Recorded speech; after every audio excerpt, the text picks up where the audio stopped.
श्रीमाते नमः। ओम संकटनाशगणेशस्तोत्रं नारद उवाच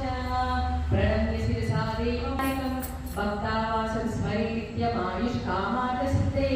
प्रथमं वक्रतुण्डं च एकदन्तं द्वितीयं कृष्णपिङ्गाक्षं गजवर्धं चतुर्भुजं लम्बोदरं पञ्चमं चतुष्टयमेव च सप्तमं विघ्नराजं चारुण्डवर्तं सदाशिवं नवमं बालचन्द्रं द्वादशमं तु विनायकम् एकादशं गणपतिं द्वादशं तु गजाननं द्वादशैतानि नामानि त्रिसन्ध्याप्रवेदना न च विद्यमयं तस्य सर्वसिद्धिकरपरं विद्यार्थिलभते विद्यां धनार्थिलभते धनं पुत्रार्थिलभते पुत्रमोक्षार्थिलभते यतिं जपेत् गणपतिष्ठोणं परिस्मारे लभेत् संवत्सरेण सिद्धं च अष्टभ्यो ब्राह्मणेभ्यस्य विद्यालया समर्पेत् तस्य विद्या भविष्यगणेशप्रसादः